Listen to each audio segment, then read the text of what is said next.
Welcome to Triangle BNI. Today's show is brought to you by Oak City Tech. We talk every week, folks. The digital world is loud and crowded. So you need a professional like Amnon and his team at Oak City Tech to help you get found by future clients. It will help you grow your business. If you go to oakcitytech.com, tell them what you're looking for. I know they will be able to help you. Hi, everybody. My name is Mike Manning. Each week on Triangle BNI, we bring you a local small business success story. If you are not familiar with BNI, it is Business Networking International, the world's largest networking organization. Our little slice of heaven here in the Triangle is Raleigh, Durham, and Chapel Hill. Each week, about 30 chapters and almost 600 members get together to help each other grow our business. And our small business success story today is Jill Dean Rigsbee. She is the broker and owner at NC Pro Realty Group, brokered by eXp Realty. Jill, good morning. How are you? Am great, Mike. Thank you so much for having me. How are you this morning? Doing good, doing good. Glad to have you here. You and I met, golly, we're going on at least a year, maybe a year and a half. We met in a cafeteria in Wake Forest. I Right. remember that, doing some training. We've not talked since, and that's one of my favorite things about this show is either meeting someone new or catching up with somebody I didn't know, just to learn more about them because it's all about stories here on this show. So we're glad to have you here today. Jill is in RD09, the Heart of Business. They meet Thursdays at 9 a.m. in Wake Forest. Right now it's on Zoom, but in Wake Forest at the White Street Brewing Company. How's the group doing on Zoom, Jill? Wow, we're doing okay. We became an official chapter 2 weeks before we shut down for COVID. Yep. And the chapter had been in place for quite some time, a year and a half, and so we became official, and then we locked down and went on Zoom, and we are now, I believe, at 23 members. We have grown, so we're doing pretty well. Do you guys find some time to get together between meetings, either on Zoom happy hour types, or just getting out and having a one face-to-face, one-to-one, things like that? Many of us do face-to-face one-to-ones, and or we met at a coffee shop or something like that, or gathered at someone's house in small numbers. So several of us have done that. There's some members, we don't see for 6, 8, 9 months at a time, but we're looking forward to getting back together as a chapter in person. We're working towards the way in which we're voting, to plan to do that as a chapter. I think we're almost there. Yep, I think most everybody's ready to get together, and BNI is fine. There's some conversation going on now, 4 different ways to meet. We won't get into that too much, but it's good that we're getting to that point to finally have that conversation because I know a lot of folks are missing each other, Yes. and people are starting to get out more, which is good. Are you getting out more? Well, you've always had to meet with clients, so that's always been there, all the protocols and house showings and everything like that. But are you starting to get out a little bit more, and are you seeing other people get out more? Yes. So professionally, we've been an essential worker through this in real estate. So I have met with clients. I've also done virtual meetings, on a professional side. Personally, we're just starting to get out more. We're vaccinated. We're planning to take a trip to Austin, Texas in about 3 weeks. I'm excited about that. And we are very, very careful. We go to restaurants and try to stay safe. But my husband's parents are in a independent living facility, so we are so mindful of that and being, just taking extra precautions as much as we can. But we're getting out, and especially with the weather turning nice, it's a very good thing. Well, good. As a realtor, it just seems like every 6 months or every year, we thought we had said, wow, this is the craziest it's ever been Yeah, until the next 6 months and the next year. yeah. But Jill, this market is in what is it, like the 200 to about 350 price range? It's just stupid. It's unbelievable. It's heartbreaking at times, to represent a client, that's buying a home, especially a first-time home buyer, that's all qualified and ready to go, and competing in this market is just absolutely, uh, unbelievable. We've never seen anything like it. It's, the amount of homes on the market right now is the lowest it's ever been, and, in selling a home, I mean, there's no better time to sell than right now. So you're going to get the very best price you've ever seen in the history right now for your home. Although you'll be buying if you're staying in the area, at the top of the market, it's a wash. It's still a wash. Um, but the competition and the amount of due diligence money and things like that you have to put down. Due diligence, this is a due diligence state in North Carolina. You don't get that money back. And for someone to put up, we had a closing at the closing attorney's office that I use most frequently, Jackson Law, based in Raleigh, also moving to Wake Forest soon. They have two other locations throughout the area. They had a client with $100,000 due diligence the other day. And you don't get that money back. You get credit for it at closing as a buyer, but that's money that you're willing to put up and risk. So it's very tough. I had heard 42,000 the other day, and I thought that number was staggering enough, but I can't imagine. Well, it basically comes down to there's no supply, first of all. And Right. I've heard stories about 15-minute showing windows in a house. That's right. Yeah, I for my listings, I don't do that.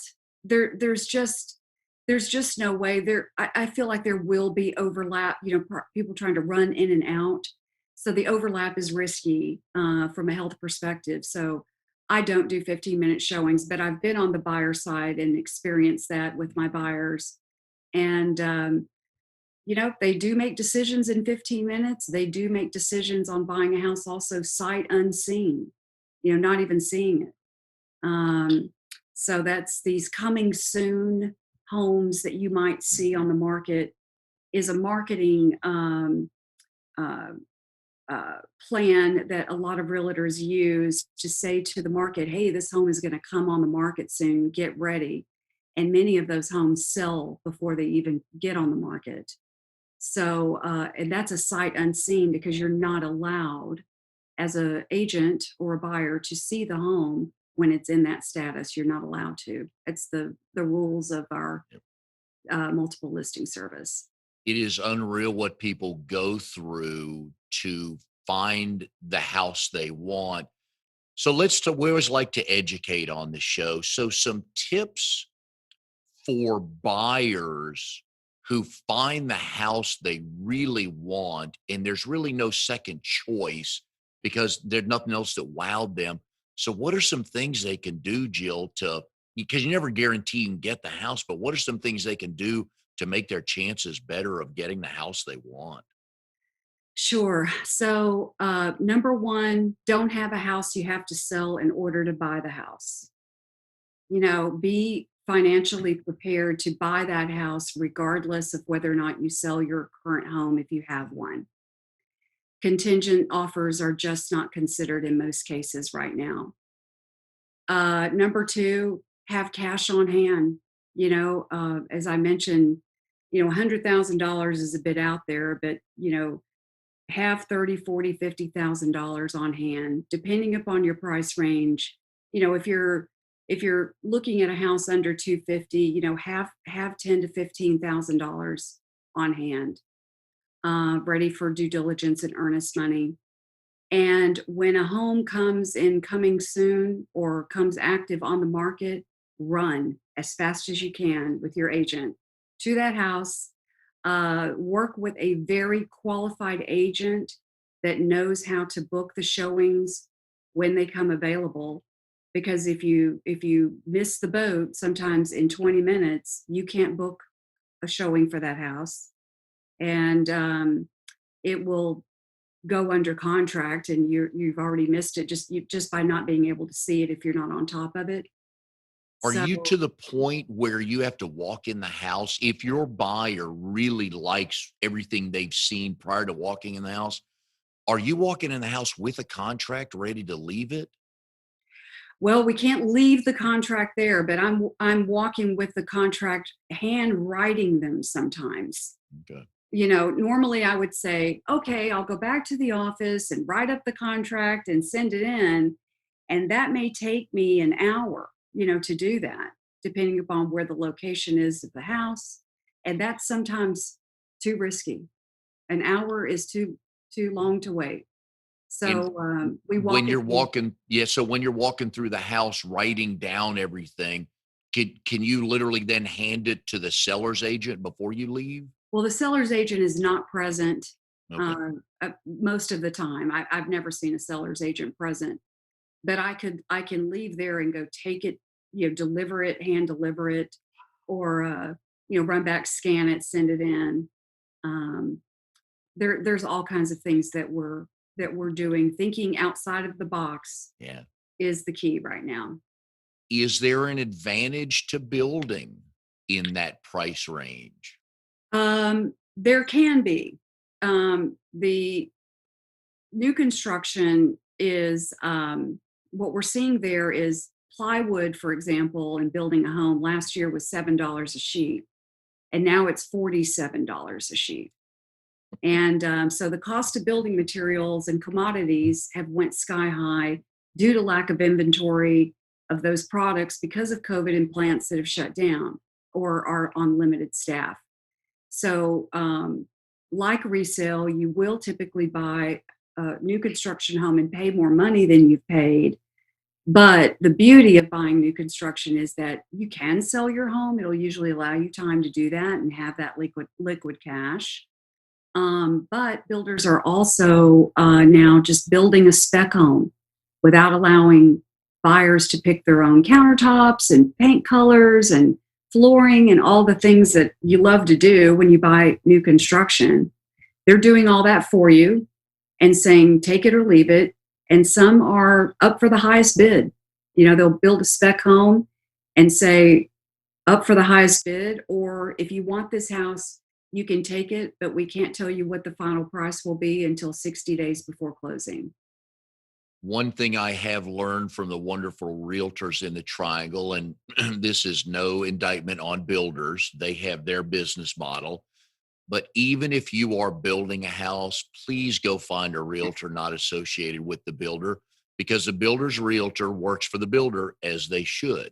So if you find an expert like Jill, Jill is working for you. So when you go build a house, you want somebody like Jill on your side, so they're looking out for you. And I did not know that till I got involved with getting to know some realtors. I had no idea. I just thought, wow, they'll look out for me. Yes, that is a common misconception. We work so hard to educate the public about that.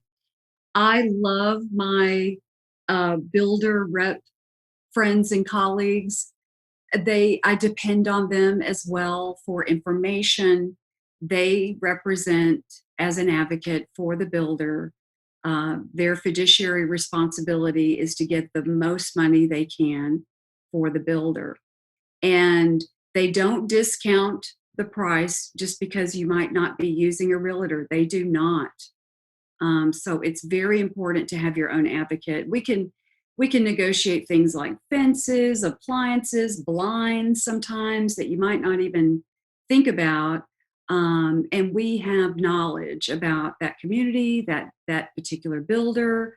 We set up pre-drywall inspections. We're looking out for that house from the time it goes on to foundation till the time you walk through the door. So there's a there's so many reasons to have your own advocate with you at all times. Yes, please, please, please find an expert realtor that because that's why we hire people to do things like that. The CPA, the lawyer, the realtor, we're hiring that area of expertise. Jill's number is going to be on this screen the whole show. So please, please reach out to somebody like her that will have your best interest at heart.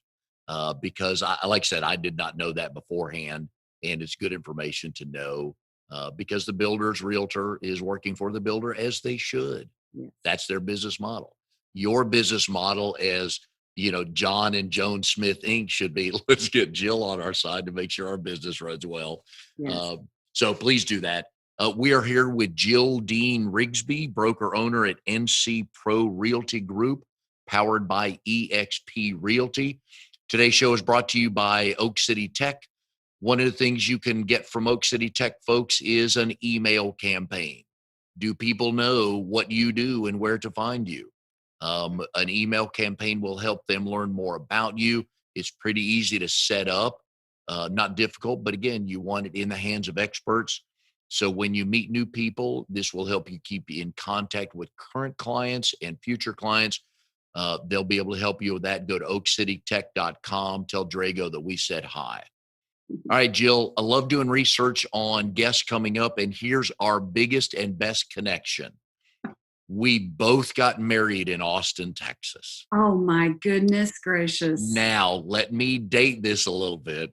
My wife and I got married in 1986 in Austin, Texas, at the old Bergstrom Air Force Base, which is now the municipal airport. Yeah. Way back when. Now, you got married. Your anniversary was this past Friday on the 23rd. So happy anniversary, 7 whole years. Those are the easiest 7. Thank you. How did you come to get married in Austin, Texas? Well, first of all, obviously this is my second marriage, and the Austin connection is I'm an Army brat, and I grew up primarily in Fort Hood, Texas, also known as the armpit of the world. And I played in a band in Austin when I was 18. And an all-girl band, kind of back in the days when the Go-Go's were big. And how we survived that, I'll never know. But that's how I got to love Austin. Now, that was in 1983. And Austin has changed a lot, since then. But that's where I first fell in love with Austin. And anything to get me out of Killeen and Fort Hood was awesome. So 11 years ago, I had breast cancer.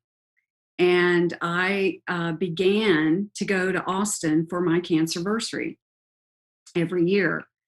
And there's a band there called the Spasmatics.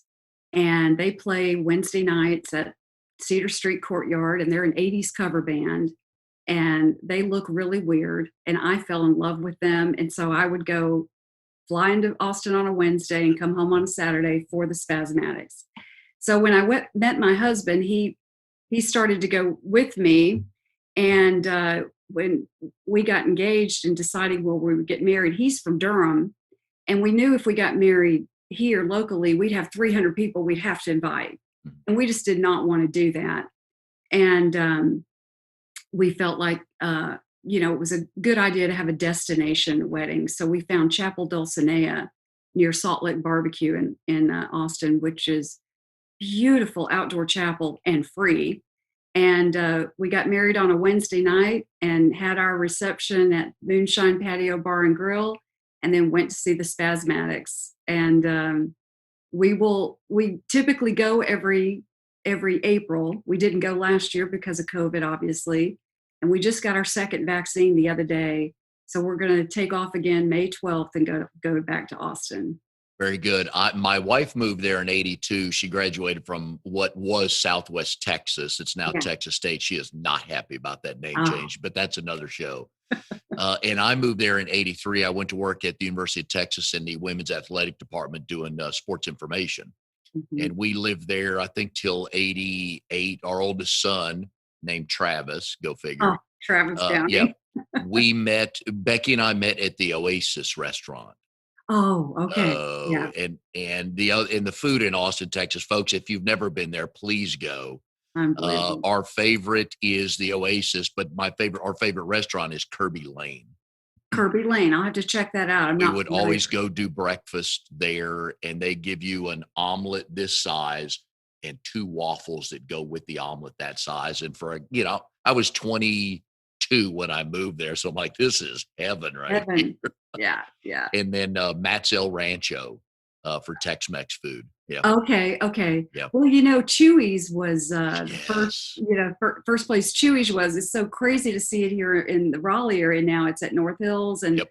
other locations, and I am just, blown away because that used to be a definite stop, especially in the early days when I would go all the time. Would be Chewy's, and yeah, I love me some Austin. I tell you, if I could live in Yep. two places, it would be there and here. I wonder what was the name of your all girls band? It was called Tantrum. Okay. I wonder You cannot find us on the internet, thank God. I Uh, wonder if we ever saw you play down on 6th Street. it was on 6th Street. It's now a tattoo parlor there. Okay. Where did you Um, play? it was a place called Party. Hmm. Okay. It was a small venue. It's every 6 steps, I think, Mm. is a Yes. different place there, Oh, it's great. Yeah. But it was a short-lived, I mean, we did that only for about 4 months. Okay. And we scraped together $800 and cut 20 records. And, you know, one girl went to jail and one girl got married, and that was it for the band. Now, of those 20 records, how many did you sell? How many did you give We away? didn't sell any of them. We didn't sell any of them. We gave them away. I didn't even have my own. I'm a drummer, and I didn't even have my own set. I borrowed somebody's snare drum. Oh, I had a snare drum. I borrowed somebody's bass and a hi-hat, and that's how we did it. Now, on a fair scale of 1 to 10, how was the sound? We thought we sounded pretty good, and we had pretty good, crowd response and things. I would say really we were looking back in hindsight, we were probably a 3. At the time, we thought we were a 9. How many people in the band? 4. There were How 4 did of you us. get together?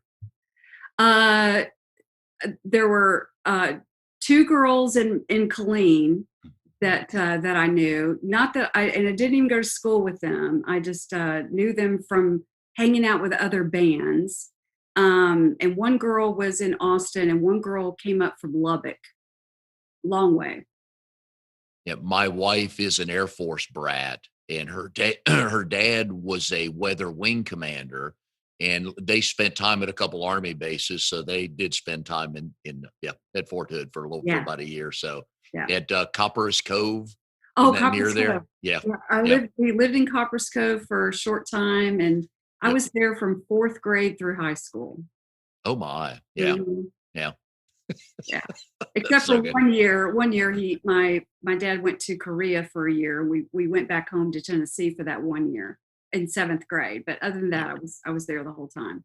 And my wife did the same thing. Her dad was he went to Vietnam for a year, and Okay. he was from South Texas, and they went to live with his mom in South Texas for a year for that very reason. Yeah. Right. Which is yeah, very interesting. He shipped out on Christmas Day one year and thankfully came back and is still, kicking and screaming today. Great stories. That's Great great. stories then. Yeah. So our other connection, if you see my power T here, now you are from Crossville, and Yeah. we say it Crossville. Crossville. There now, correct my memory. I'm a graduate of the University of Tennessee. I grew up here in Raleigh, but graduated from Tennessee. Hmm. Dated a girl for a couple of years, lived in Nashville. Okay. Now, the I-40 trip was easy from Knoxville to Nashville, but either Crossville or Cookville was the speed trap. Which one was that? Do you remember? Oh gosh. Probably probably somewhere Yeah, right between the two. They're not too far from each other, yeah. But 20, I was always 27. told there was a speed trap, so slow down. I just can't remember which one of those towns it was. So, Yeah, yeah. but do you enjoy growing up there? Well, because my dad was in the army, I didn't grow up there very long. We left there when I was 6 and went to Fort Knox, Kentucky for a while, Oh, and then went to Germany for 3 years. where to in Germany? Kitzingen, Okay, my wife graduated high school in Heidelberg. Heidelberg. Okay. Yeah. So this was nearer to Würzburg. Okay. So there were 2 army bases there at the time, Larson and Harvey. Now there's only one, but I was there from age 7 to almost 11, and then we went directly to Fort Hood. So I didn't grow up there. All my family, I was the only one that really left, from my immediate family and my cousins and all of that. So I would love to go back in the summer. I would spend with my grandparents, and it at the time was like a Norman Rockwell town. Yeah. My family owned a canning company, and my uncles owned a radio station. My father had started in the radio business very young. He used to transmit. He built a transmitter and transmitted to the neighbors. That's how he started. And so I would love to go back there. And it was a town of like 3,000 people. My uncle was the mayor. And so I don't go back very often now, but I still have fond memories of there. If your uncle was the mayor of a small town, that means he had to be an awesome storyteller. He was, and an awesome businessman. He was really well regarded, kind of quiet guy actually, and but had was well known for his integrity. Did you ever have any chance to go into the family business, the radio business? No, by the time they sold it and moved on, I was probably, I don't know, 16, 17, and I was living in Texas. I had not even considered it, but I think looking back, I probably would had. It was my dad's legacy was really something. I have some wonderful recordings of him. I know a guy named John Ruth, who Big John. I don't know if you know him. He's a DJ on beach music radio here locally, and he took my old reel to reels and recordings and put them on CD for me. And this is back when DJs did their own commercials. And when Sprite came out, go down to Mitchell's drugstore and get you a Sprite. Just I was fascinated by all of that. But Oh yeah, back in the day, excuse me, back in the radio day, yeah, there was the DJ was it, and yeah, it's funny looking back at certain either people or industries in their window, massive celebrities were the local DJs. oh yeah, they very well known, and they were like they ran the town parades. Mhm. They were it. Everything was live, and the girls would go crazy. Um, you know, he married my mom very young, and I think a lot of women were upset in town that my dad got married. So yeah, those were some Yeah. amazing days, weren't they? Oh, big time. I loved radio. My degree in from Tennessee is in broadcasting. I just knew I was gonna do college football play by play for life, and Oh, never even got into it because life happens, and I have no regrets or anything, but a huge fan of radio. I love baseball on radio, and Becky and I have 2 boys, and when we would take trips to go visit family, I just told them, "Get in the car, go to sleep," because I wanted control of the radio. And when I would drive from Knoxville to Raleigh while I was in school, when you go over through the mountains and hmm, it's a clear night, I could pick up hockey in St. Louis, baseball in Cincinnati, football in New Orleans. It was awesome. I just love radio. It that's just, right. yeah, it was fun. So going back to Germany, Mhm. did you enjoy the time over there? You were young, but did you Yeah. enjoy it? I loved it, and we did not live on base at the army base. We were we were the only family what you call lived on the economy. That's what it was called. We lived in an apartment above a bank. So if you were a military family and you didn't live on base, you lived on the economy. And I loved it, and I learned to speak German very well. All my friends were German, and so I would translate, for my parents. And the food, I remember walking to the bakery. We lived right across the street from a park. And that's really where I started getting my analyzation head came in. And this is a segue story really into real estate. I would sit in a window and count the cars that would come by our apartment and write down their license plate numbers. And then I would figure out from there how many times per week that car came by our apartment by their license plate number. And that, uh, anyway, ended up being a start in my head, anyway, of how I like to do comparative analysis in real estate. I go a little step beyond. It's a little freaky how I do comps. I'm just fascinated by the whole thing. And it started there when I was 8 years old, sitting in that window counting cars and license plates.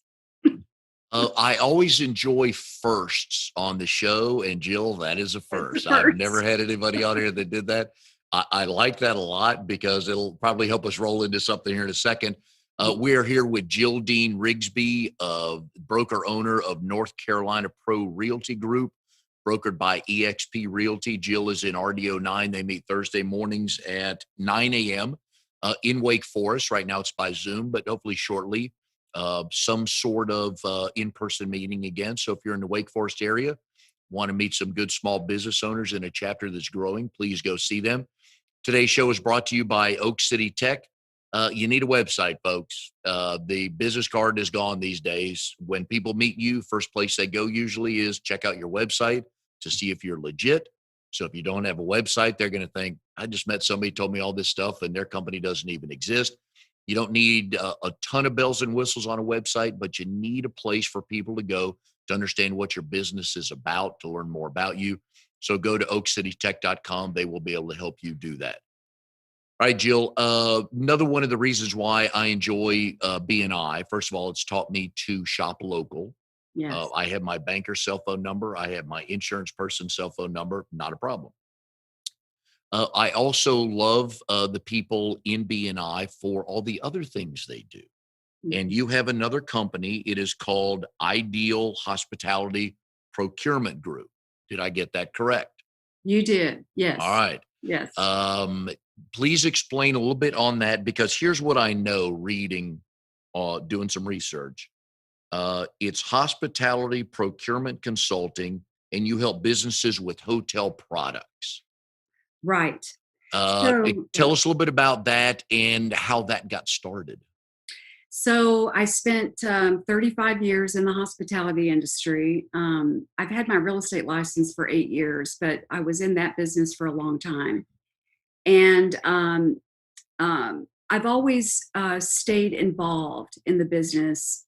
You know, when you've done something practically your whole life. Well, when I tell people I'm 35 years in it, if you don't know me, I often say I started when I was 7.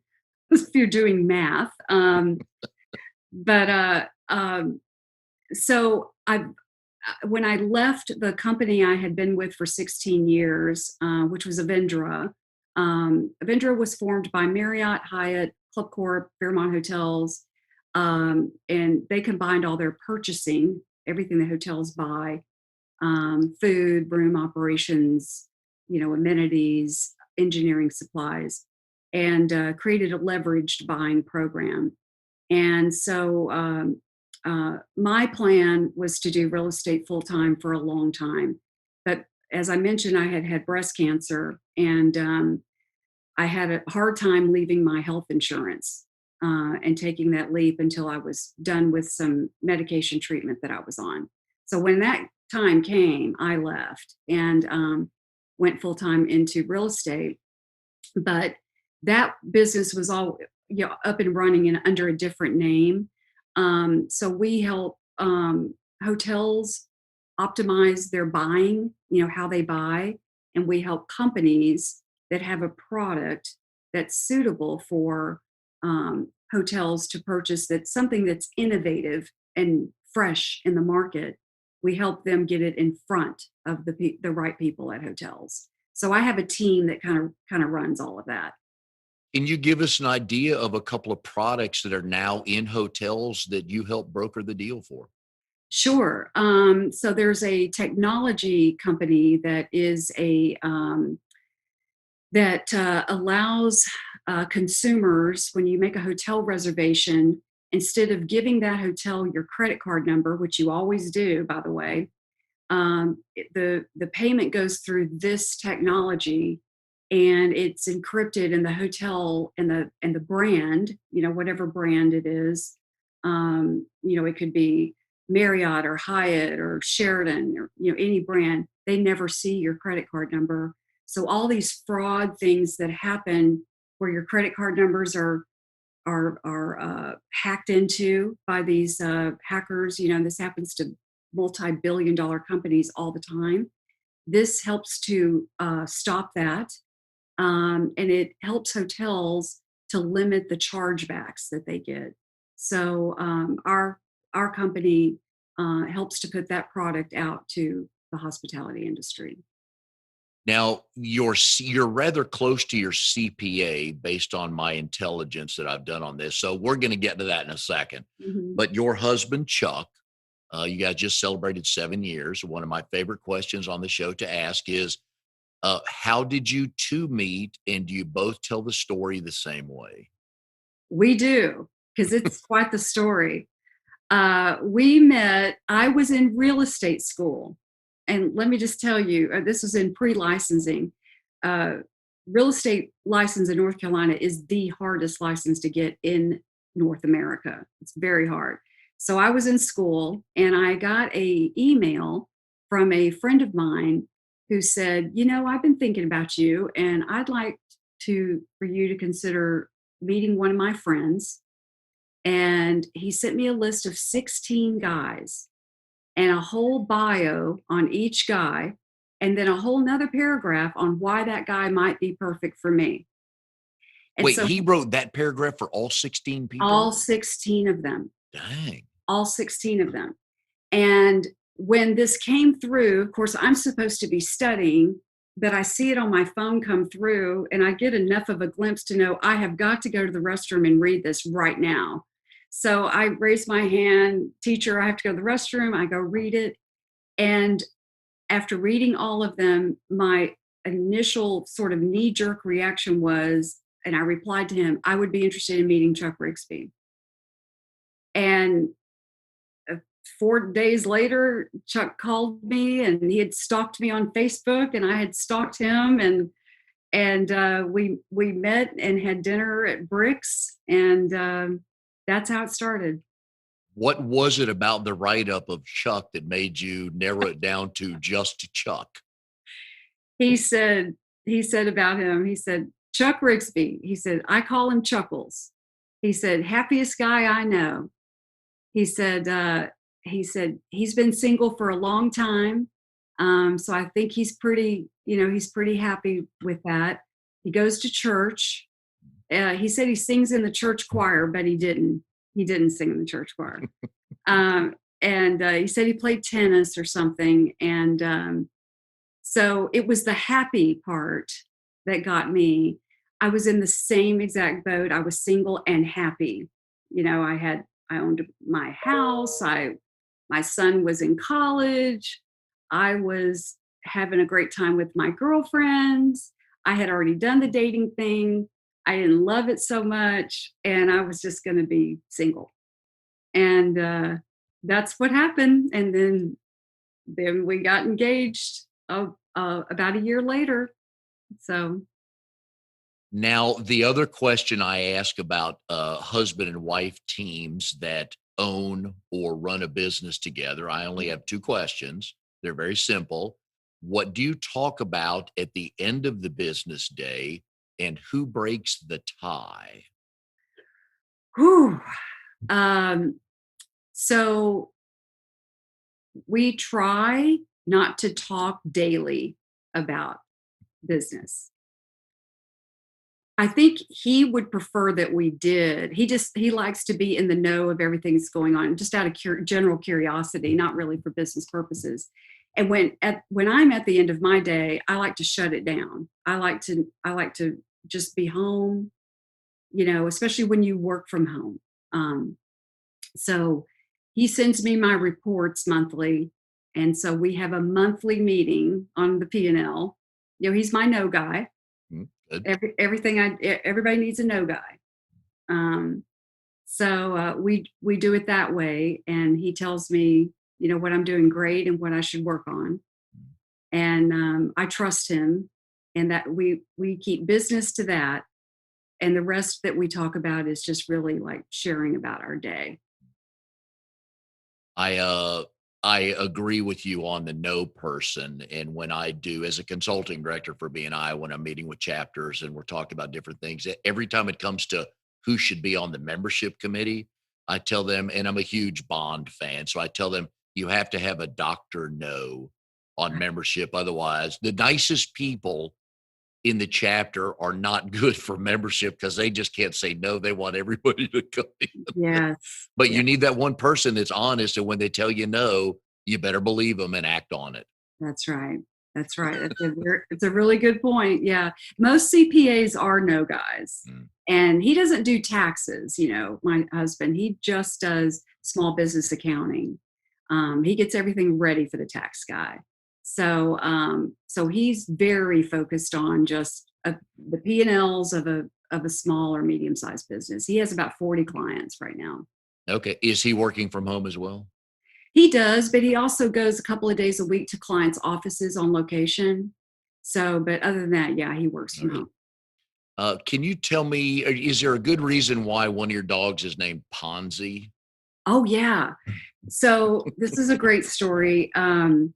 So his real name is Ponzi Pinot Noir. There's a uh, there's a vineyard in Oregon Ponzi wine is a Pinot Noir. And so 6 months later, after I got him, is when the whole Ponzi scheme happened with Bernie Madoff. But so everybody thinks he's named after that, but he's really named after a wine. I figured there was a good story because it couldn't have been just that. So I, I do like that. And according to your bio, do you play the drums every day? So I had a break there for a while, but I'm getting back to the everyday. It's a great outlet, and sometimes it's 10 minutes, and sometimes it's 2 hours. So it's better when no one's here. Hmm? So if Chuck is home, um, I try not to play too long if he's home because it's in a loft and it echoes. And I don't play loud, but I turn the music up really loud. I don't use headphones. So How are the skills these days, and what's your go-to song? the skills are better these days because I have a real set. I finally got a real drum set about 4 years ago. And I got lessons because I really, I was in band my whole life, but I was in marching band. I was a marching band freak. So Dave Albert, who is a incredible percussionist, was the band director of Leesville Road High School, and he was my son's band director. So I got to know him through there. He's since retired and plays in jazz bands all over. But and he studied under Buddy Rich. He's fantastic. So he helped me pull it together. Um, so I really like, gosh, my go-to song is probably Hotel California. Hmm. I like that. Are you a singer as well? Not at all. Okay. Not at all. My husband is. When you do go somewhere and there is karaoke night, do you sing a song, and what is that song? I have done that, and I only will do it with someone else, and that's Paradise by the Dashboard Light. Oh, you have just hit on two of my favorite songs, Jill. I love both of those. They are so good. The other reason I enjoy doing this show is people get to know fellow BNI members, but it's what they do outside of BNI that really makes it special. You are the founder of Triangle Breast Cancer Survivors and Supporters Network. Mhm. Love that. My mom was had cancer twice, beat it the first time. It got her the Mhm. second time. Yep. Oh. But love the work you do. So please tell us about that and how that came about. I assume I know, but I'd love to hear the story. Oh, I just got chill bumps. That's wonderful about your mom. Just being a breast cancer survivor makes you very, very grateful in a way that I think I needed that in my life. And I used to often say, if I didn't have breast cancer, I wish I would have, because it really made me very, very grateful. And it also taught me to find ways to live. I needed the support groups that were there to kind of talk about what you were going through, but I wanted to create Triangle Breast Cancer Survivors and Supporters Group for those that wanted to go have fun, you know, and get some education, but do things like go to a restaurant, go skydiving, go, do things that are really living. We used to meet in person, a lot of us, when it was small. We used to, we would meet in person and go do things. And nowadays it's mainly a Facebook group, and I really need to do better at it, actually. But with what I do for that as well is every transaction with my company, we provide $50 towards breast cancer research to Susan G. Komen or American Cancer Society, and it's client's choice. Good. So, Good. I know that's gives you great joy doing that, but it's something we all search for, is that balance, right, because you can only balance. work so much, right? Yeah, yeah, yeah, it is balance. But those are really the important things in life, Mhm. is just to be grateful, um, help each other, love each other, and live your life. If somebody wanted to know more about that group, how would they find it? It's a Facebook group, and the link to that is also on my NC Pro Realty Group business page. Um, I don't talk a lot about the donation that we do. I'm mentioning it now. I find it hard to talk about that because I don't want to appear to be the girl that's capitalizing on breast cancer. So my marketing company disagrees, but it's there. And if you know anyone that is going through this, uh, please, go to the group. They can reach out to me personally with questions. I take people to appointments for their wig fittings, or sit with them if they're able to, for chemo, things like that. I would, for what it's worth, I would agree with your marketing company. It humanizes things, and people make those. We buy people. We connect with people that we know or feel like we know. So I understand why you don't, but I agree with the marketing company. I think that's very powerful and would be another reason for people to connect with you. Right. So Thank you. that's my 5-second business coach talk there real quick. Before we go, you had mentioned earlier that you learned German while you're over in Germany. Oh, yeah. Is your German still good? No. It's I can funny. ask where the playground is, and that's about it. uh, It's funny you didn't mention that on your Facebook page. It showed you were bilingual, but it did mention German, Jill. It mentioned English and Pig Latin.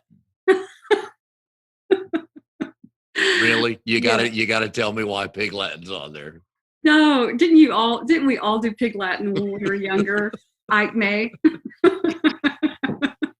SCA. ADO Ray. I Yeah, just I love that on there, so I figured there was a good story to it. right. So Uh, funny. Yeah, okay, so your Pig Latin's still a little bit better than your German, right? it is. I wish I would have kept it up. I'm really mad at myself for that. You do lose it. If you learn something when you're young, you will lose it if you That's don't keep true. it up. That's true. Yeah. What is the best thing about being a realtor? You know, there's nothing that beats the excitement of somebody purchasing or selling the largest asset that they'll have, and especially when it goes smooth and right. That's you become an advocate in so many ways, and sometimes you're a counselor, and sometimes you become almost like family, to them. I mean, the clients that I have are still my friends, and So you're meeting a lot of people, and um, that's the best thing is the relationship connections that you make, and how you're really helping someone walk the walk when they may be really nervous, and you're taking a lot of that off their plate, by some of the things that you do. And that's what life is really all about, is helping each other, and doing all that you can to make their transaction easier. So, and I love houses. I love, interior design is one of my backgrounds as well. I love all of that. So And while buying a house is a very exhilarating time of our lives, it's also a very stressful time of our yeah, life. it is. It is. And there's a lot of moving parts. There's deeds of trust, and there's lots of documents, and lots of inspections, and there's a lot of nervous time all the way through it. But when you can really just take over some of that, and you have a team of experts that you work with, I always call it a symphony. My closing attorney, my lender, and my inspector, and my tradesman, and we are a symphony. We work really well together, and that's in part a huge thanks to and a testament to BNI. These are all folks from BNI. I was in my first chapter in BNI. Your closing attorney was in there, Jeremiah. So Yeah, I've not talked to him in a couple of years, but that was the first time I got to be around a closing attorney just to learn that part of the world, and it was interesting. So glad yeah. you guys connected. He's a good guy. His Jill, yeah. Go ahead. no, you finish. Well, I was going to say his attorney in his office, Sam Iden, is one of our newest members in our chapter. Oh, good. Yeah. Okay, wonderful. Wonderful. All right, Jill, we've enjoyed having you on the show today. We wish you the best of luck with your real estate empire, your ideal hospitality procurement empire, and also with the breast cancer survivors group that you're doing. And I know that brings you great joy. So loved hearing about all three of those. And they can get you at North Carolina Pro Realty ncprorealty.com. Yes, ncprorealty.com. All Yes. right. So, folks, you need an advocate if you're buying or selling. Please go find a realtor. And Jill's number's been on the screen throughout the show. You've got it there. So, Jill, we wish you luck with everything and glad you came on the show. Thank you so much for having me. You have a great day. I appreciate it. And we'll see everybody next time on Triangle BNI.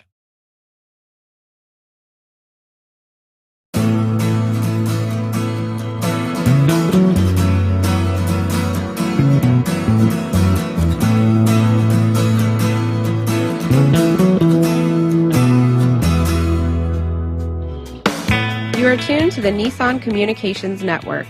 If you tuned in too late, you can always watch each program in its entirety or download an MP3 audio file of it in the archives section at nissancommunications.com. Don't forget to subscribe to our YouTube channel, follow us on Twitter, and like us on Facebook. Sponsored by StreamingGear.com, Carolina Apparel, and DeltaForce.net.